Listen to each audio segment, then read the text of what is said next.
Welcome to What's Trending, your go-to podcast for staying informed about what's trending in the ever-evolving landscape of Westchester and beyond.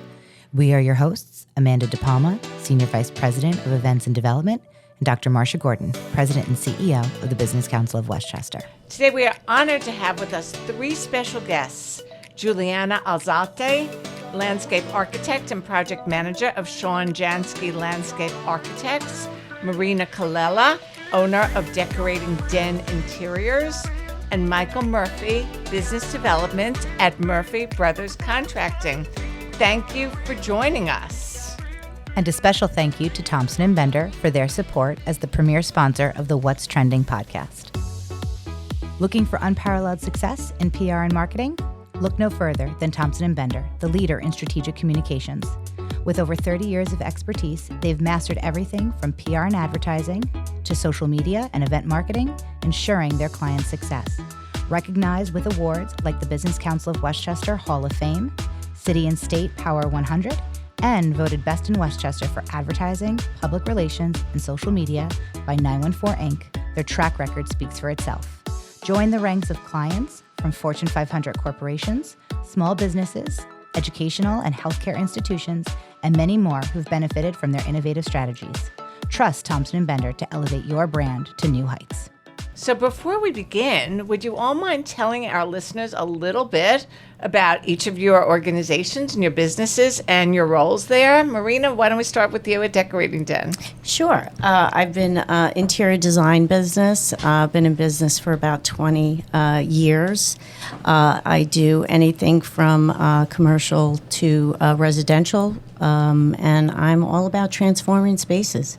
And you transformed my home. Yes, I did. You Marsha. really did, which You were we fun, enjoy though. every day. Juliana? Hi, yes. My name is Juliana Alzate. I've been a practicing landscape architect for about 15 years.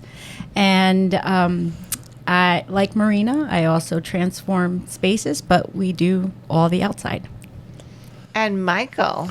Murphy Brothers Contracting is known throughout the greater Westchester, Fairfield, Lower Hudson Valley for building beautifully designed custom homes.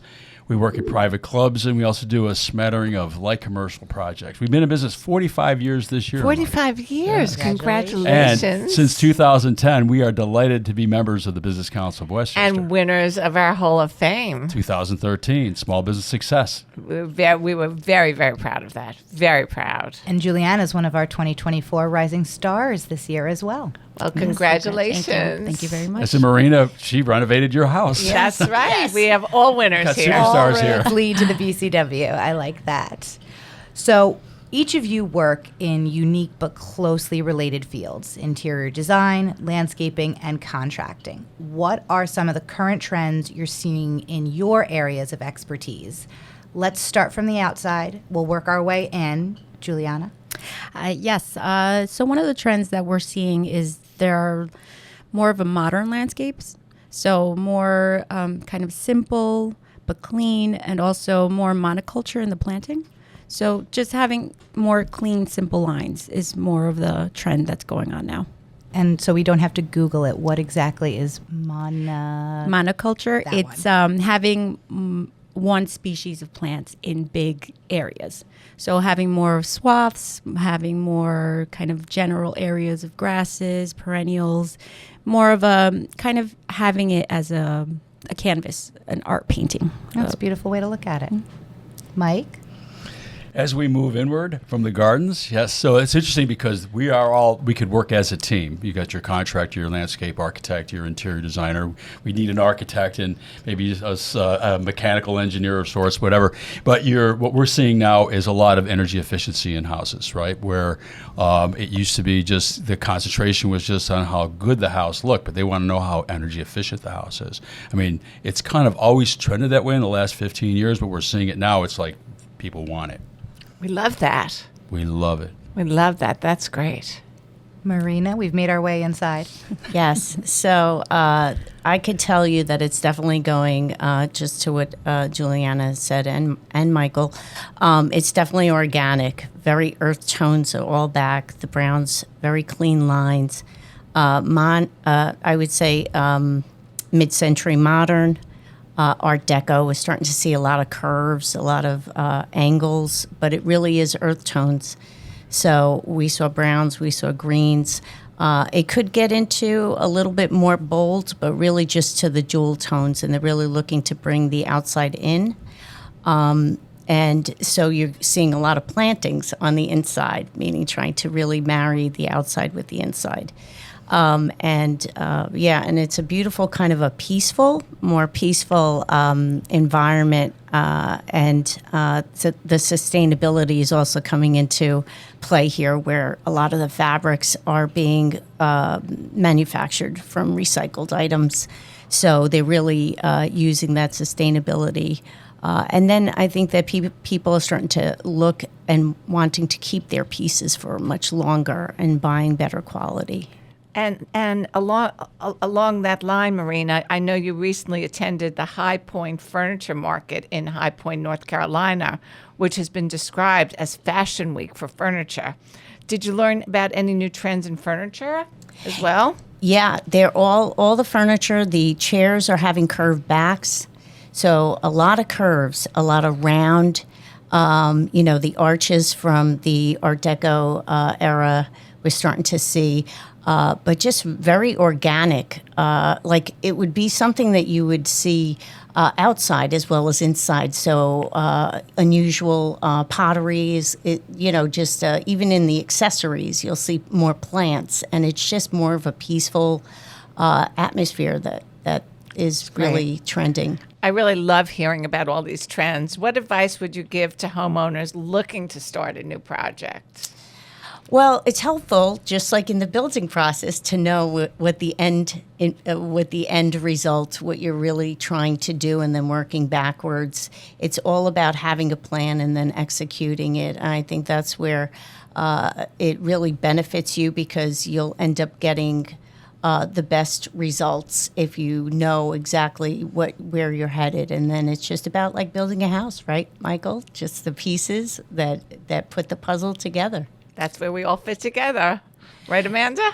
Absolutely. Now, I do think, for the average, homeowner or gardener, when they go outside, sometimes it can be a little, daunting. Obviously, Mother Nature, big to do. Juliana, how does it vary? Garden design, landscape architecture, what are kind of the benefits? Talk us through a little bit of that process, because sometimes I think people just look at a garden or look at their landscape and they totally overwhelmed and don't even know where to start. So, thinking going back to what Marina said about thinking about it long term, I think there's a misconception that it has to be immediate impact, where people don't really think about what it's going to look like in the future. Thinking about how a garden is always going to be organic. There's always going to be growth. There's always going to be things that are going to die. So thinking about how you want it to look in the future. So if you want it to be overgrown, then you're going to start with big plants. But if you want to kind of see the gradual change, then you'll start off and understand that it's not going to have the immediate impact that it'll have in a few years. My split laurels did that. Was not expecting them to get as high as they did, but luckily, trim them down, have them grow a little bit. I think that's also, too, when people look at their landscaping as well, as you said, in the immediate effect, it's, what is this property going to look like in 5-20 years? Is what I'm picking right now going to work for the future plans that someone might have when they're designing their properties? Exactly, and knowing that you have to maintain things as well. You have to cut it back, and you have to also see, maybe you'll have to cut things back and change it altogether. But that's the beauty of the landscape, is the fact that you can actually change it, and you can do whatever you want as the time passes. And when you're doing your landscaping design, are you seeing people gravitate towards more of what fits naturally within the areas? We're right here in the Hudson Valley. We're within the Northeast. We have beautiful landscape as it is. Or are you seeing people choosing things that really fit more the aesthetic to their home? As Marina said, mid-century modern is coming back in. I'm sure a landscape design that you would do for a modern farmhouse that Mike builds is going to be very different than something like a mid-century modern design is going to be. Yes, I think it's a combination of both. I think it really depends on the taste of the homeowner and what they want. But it's in terms of our designs, we try to go a little more simple. and try to go a little more modern, but knowing that it has to also go with the house as well. So having a combination of different styles, but also working together as a whole. If I can jump in there for I a minute, agree. I was going to say we did do, a I project with them, and I see this project a lot because we're building a house next to it, and it was 10 years ago, and on Long Island Sound, it still looks, it grew beautifully. And every time I go by it, I think, wow, this is fantastic how you guys did that. You know, taking in the idea that it's on the Long Island Sound, known for its marshes and its coast. Fantastic. Right, and taking advantage of the views and just thinking about the project as a whole. And what I'm loving hearing here on What's Trending is the synergy between so many of our members in symbiotic businesses, and that you're all working together with similar visions, achieving them perhaps in different ways, but working together and supporting each other.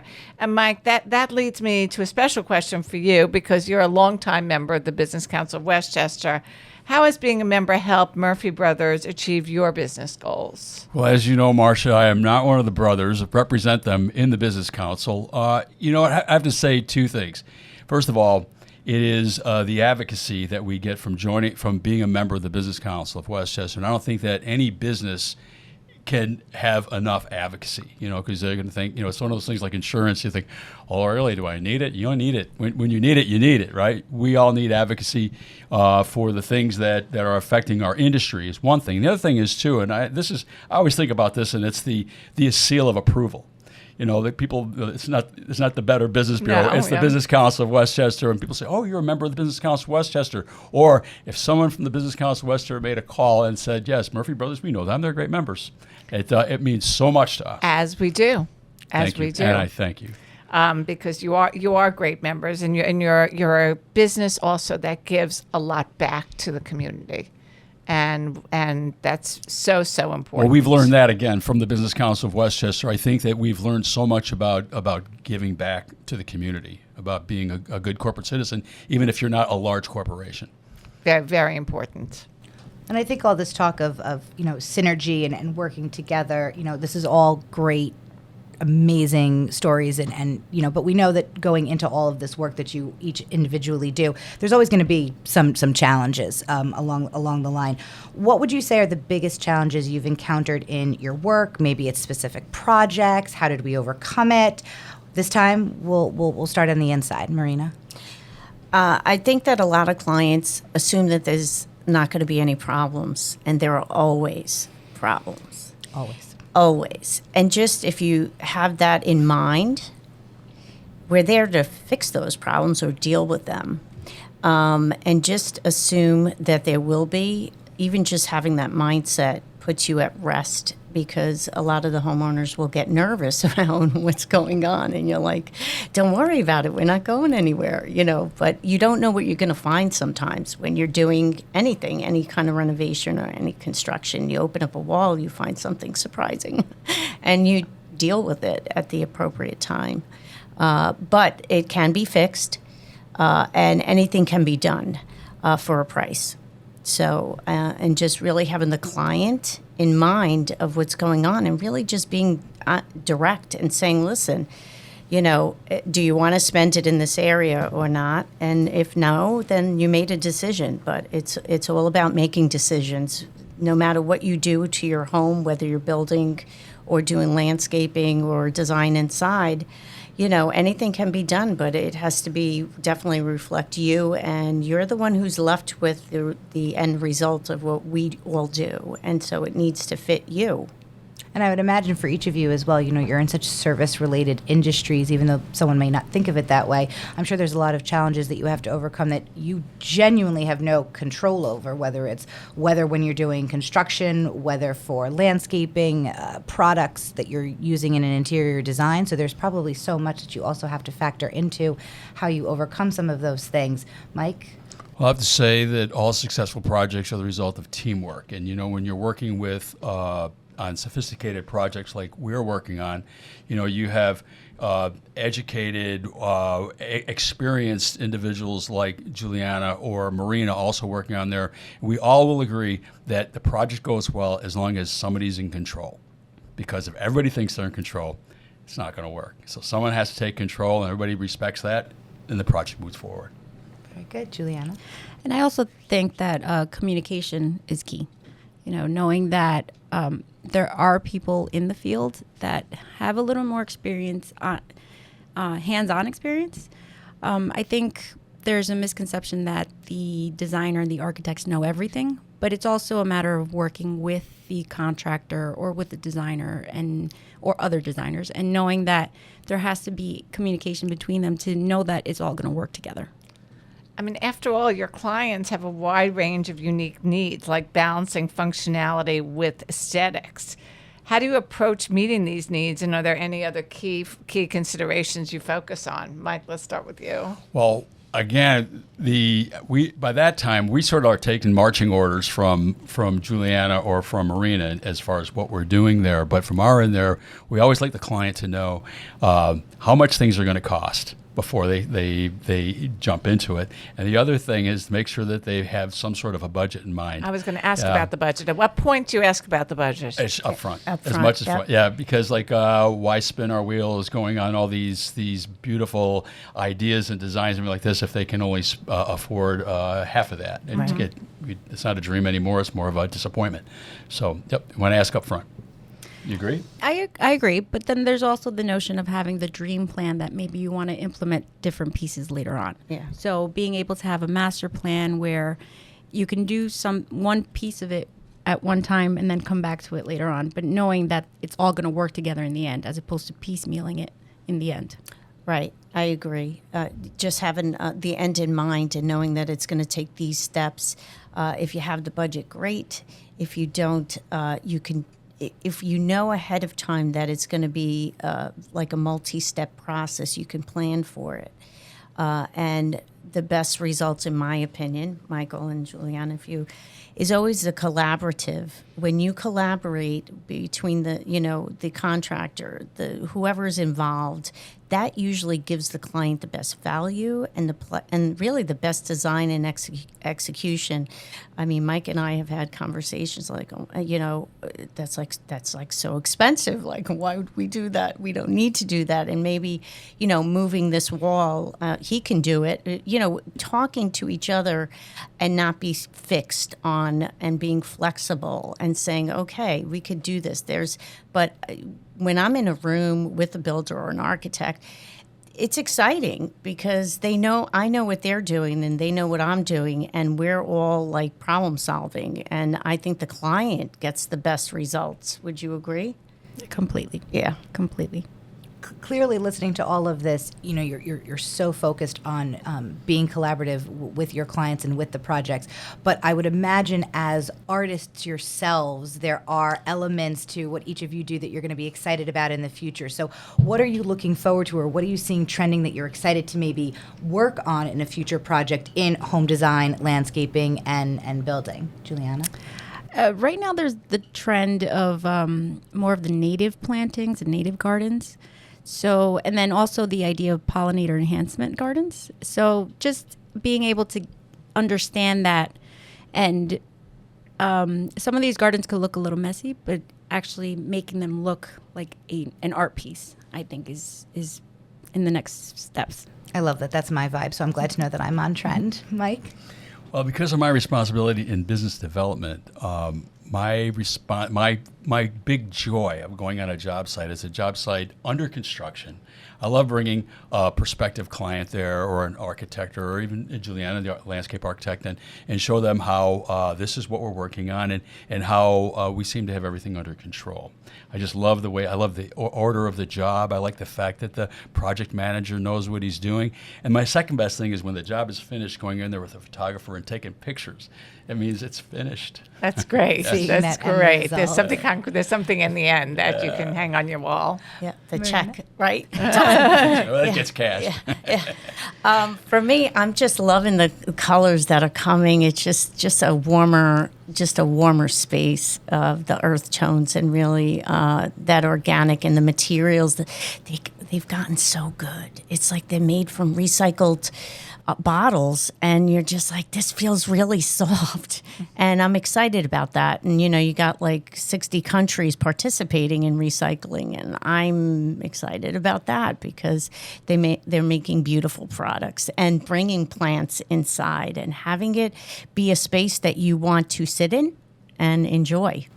I love that. I love that focus on sustainability. Wow, it sounds like there's so much to look forward to. And as we wrap up, any current or exciting new initiatives at your respective companies that you'd like to share with our listeners? Actually, for the MasterCard campus, our company did a master plan for pollinator enhancement gardens. We love that. And we love that you're working with our great corporation, MasterCard. Yes, and they have a beehive area. So just being able to use the pollinator enhancement areas to bring more bees, birds, everything. Marsha, we need beads and birds out in the office, out on the patio. Sounds like a great idea, Amanda. As I mentioned earlier, Marsha, we're celebrating our 45th year in business, and it's hard enough to go through 1 year or 5 years, but 45 years, and I see that the company is transitioning to the younger generation, so I'm excited about that and the great. prospects for Murphy Brothers in the next 45 years. That's great. We love it. I'm excited for new clients that are just coming on board, that are really have a house on the Hudson that I'm working on. That's really exciting. So I really enjoy the people part of it, just meeting the different people. So I'm looking forward to growing, up and out, so to speak. We love to see all of your businesses grow and all of you prosper and all of you contribute back and all of you making our community even more beautiful.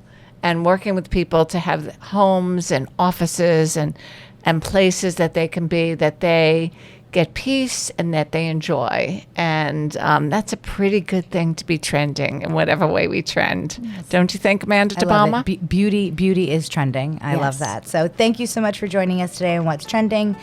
Lovely, insightful, wonderful conversation. And it was really just great to have you all on. Thank you again to our sponsor, Thompson & Bender, and our listeners to the BCW Podcast Network. Be sure to check out the BCW Podcast Network's expansive lineup of shows: Leadership Unleashed, Advocacy Unplugged, Member Spotlight, WIN, the Innovation Roundtable, and Talent Trailblazers. Stay tuned for our next episode of What's Trending, premiering next month. The Business Council of Westchester is the county's largest business membership organization focusing on economic development and advocacy. With over 1,100 members, it is our mission to work for the profitability of our members and prosperity of the Westchester community. To learn more about the Business Council of Westchester, please go to thebcw.org.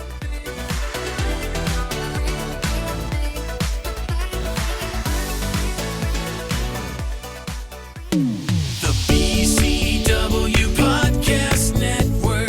Build, connect,